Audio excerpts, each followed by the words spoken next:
माओवादियों से संबंध और देश विरोधी काम करने के मामले में बरी होने के बाद गुरुवार को दिल्ली विश्वविद्यालय के पूर्व प्रोफेसर साई बाबा जेल से बाहर निकले।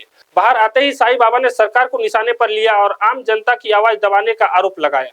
साई बाबा ने कहा कि दलितों, आदिवासियों और अल्पसंख्यक की आवाज उठाने के कारण उन्हें 10 साल जेल में बंद रहना पड़ा। हालांकि उन्होंने यह भी कहा कि वह लगातार आवाज उठाते रहेंगे। जेल से छूटने के बाद साई बाबा ने नागपुर में पत्रकारों को संबोधित किया, जहां बोलते हुए यह बात कही। पूर्व प्रोफेसर ने कहा कि वंचित, दलित और आदिवासियों की बात करने और उनके लिए काम करने पर मुझे जेल में डाला गया। जब मैं जेल गया उस समय मैं स्वस्थ था, लेकिन आज कई गंभीर बीमारियों से मैं ग्रसित हूँ। तमाम रिपोर्टों के बावजूद डॉक्टरों ने इलाज क्यों नहीं किया, यह मुझे समझ नहीं आया। Dear friends of the media and press, I am not in a position really today to speak to you. 7 years have passed in jail, and in these 7 years my health deteriorated without any medical treatment, and because of that I am not able to, I am not in a position to sit or even lie down. There has been no medical treatment, no proper medical treatment, and no health issue was addressed properly. And I am out today. I am a free man, but I came out from the prison in such a condition that today I am not in a position to speak to you at length. I will say only few words.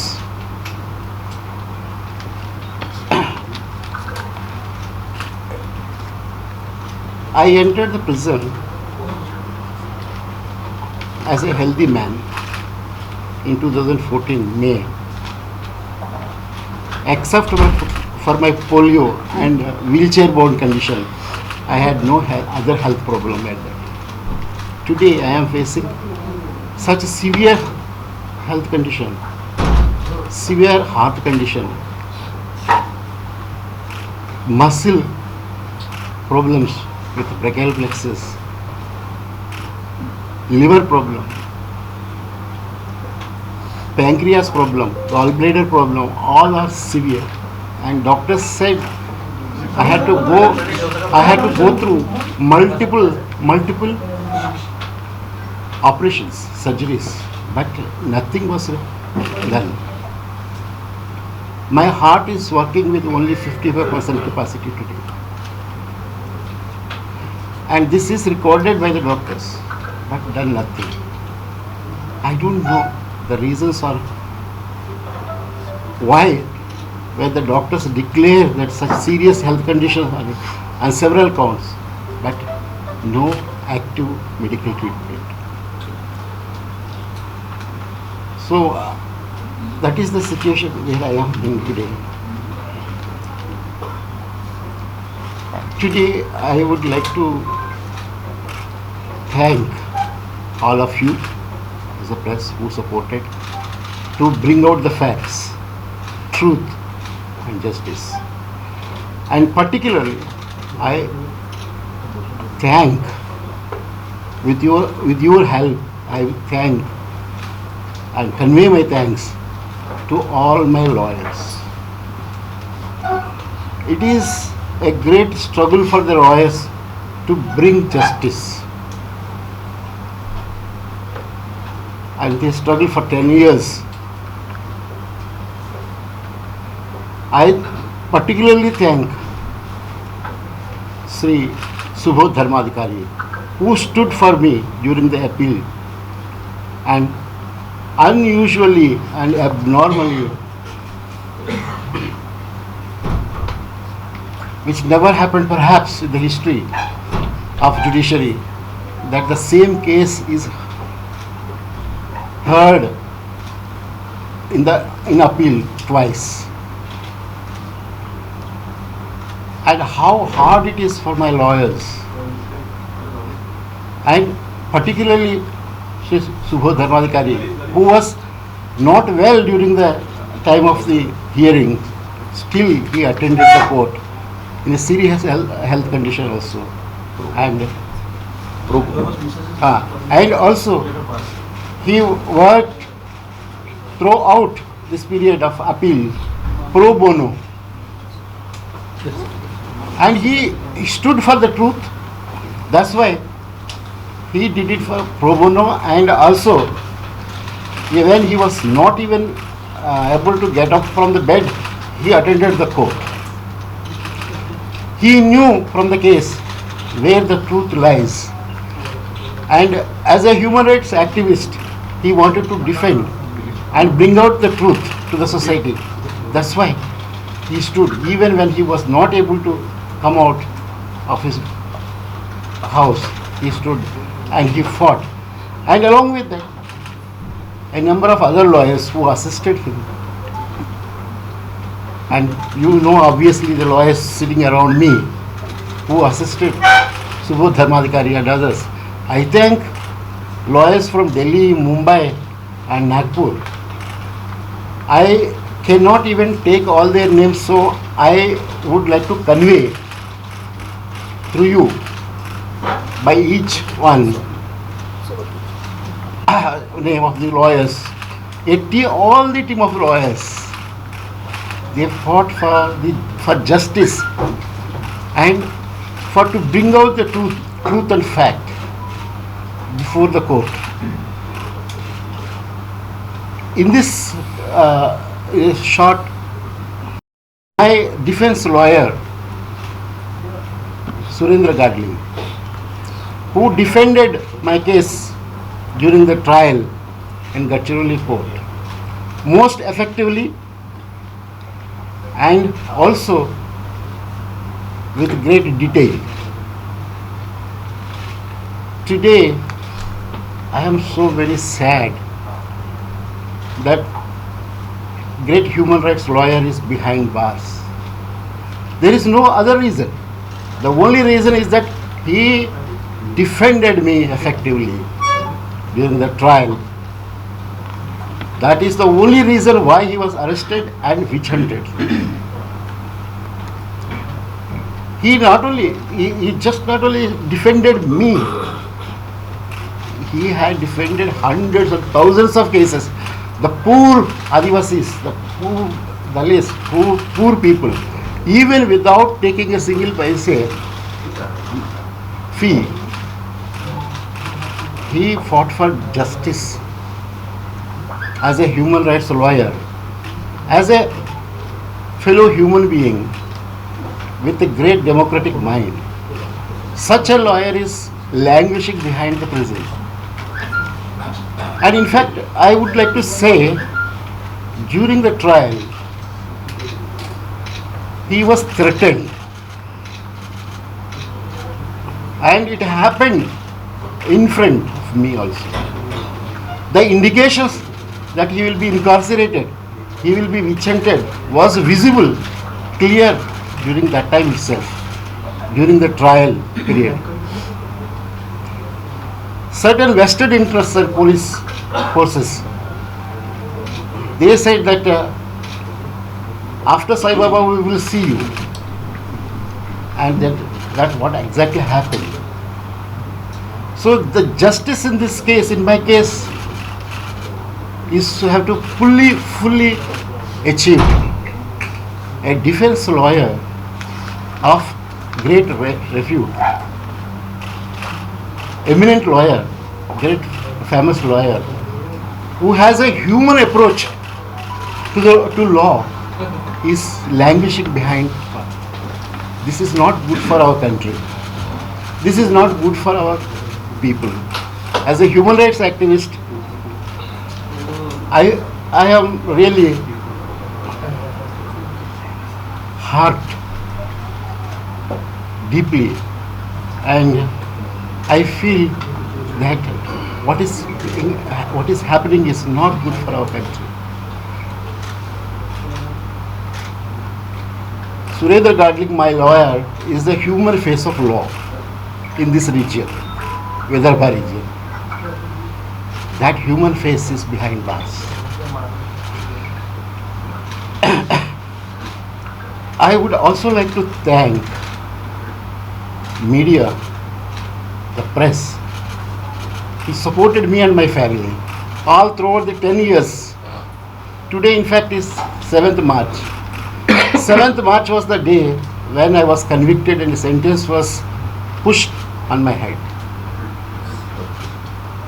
Without any evidence, without facts,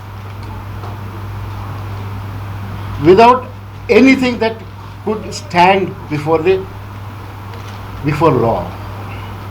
False case, fabricated case.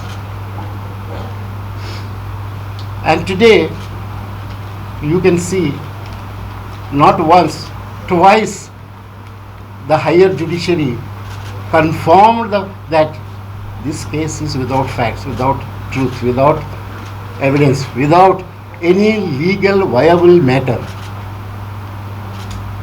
Why it has been drawn for so long? 10 years. 10 years of my life and my co-accused life. Who will bring it back? As a professor, I was at the peak of my profession. 10 years loss of a public servant. I am a professor, I was a professor, I am a professor. A teacher is a teacher, where is jailed or outside or dismissed forcefully. I am away from my family, I am away from my students, I am away from my class for 10 years. 8.5 years of incarceration. That too rigorous and inhuman, brutal kind of life within the prison under cell. No accessibility. I can't move out of my wheelchair on my own. I can't go to the toilet. I can't go to take a bath. It is a wonder. It is only a chance that I came out of the prison gates today alive. There was every chance that I would not have come out alive. It's the wishes of the people, not only in India but throughout the world, and their struggle that inspired me to live even with such suffering, pain, and kind of atmosphere where I was kept with so many restrictions which are not even applicable to other normal, so-called normal people, prisoners. Every moment was my family struggled, my lawyer struggled, all democratic people in the country and worldwide, they raised the voice for truth and justice. After all, one thing that thing I wanted to say is that the question comes, why such a humongous kind of suffering is given to me and others? Why 10 years of such injustice? Suffering happened. Why this case? Why at all this case? I just wanted to say 2 sentences about this. 10 years ago, before this case was instituted, I was asked by veteran democratic rights people in Delhi one thing. You know, Justice Sachar and retired IAS officer who worked for the Adivasis, B.D. Sharma. Surendra Mohan was MP and a socialist. Professor Ranadhir Singh, a great eminent professor of political science of Delhi University, internationally acclaimed professor. Swami Agnivesh, yes. And these people are no more today. They left us. While I was in jail, I was reading about the obituaries of those great men. I have taken only a few names. And these are the people who asked me one thing. You please coordinate human rights society, organizations, groups, civil society groups to raise our voice as a single voice for the rights of the tribal people. At that time, there was Salva Judum, Operation Green Hunt going on, and the tribal people were crushed under heavy repression, and their lands were grabbed for mining and other things. What all these democratic people asked me to coordinate, because they trusted me as a kind of a foot soldier who will bring a kind of a unity of all the democratic voices among themselves and among all of us, to lead a kind of a platform of all the civil society groups and democratic groups, human rights groups, Dalit organizations, tribal organizations and people, individuals, to raise consistently that the trouble and the threat to the life of Adivasis is a threat to the entire country and all of us. And we raised together the voice. Whichever may be the government of the day or the state, the nature, they did not like this. And internationally also, many human rights organizations, United States, United Nations wings, they also asked me to coordinate with the material of sufferings of the people of tribal belts, Central India and Eastern India. And I was dedicatedly doing the documentation work and raising the people's voice together. As a center, they kept me under the guidance of Professor Ranadhir Singh, Professor and other professors, and B.D. Sharma and others. I was a coordinating point. I was a point of coordination. So that is the only reason. That is the real reason to stop the voice of the people. I was implicated as a second thought in a case which was filed 10 months before at that time. I would also like to say a last word about one thing. One of the co-accused in the case, Adivasi, who belongs to most primitive tribe of this country, who was falsely implicated and who was there in the case. He was also there in the same undercell. A young man with a young daughter, this man, Pandu Narote,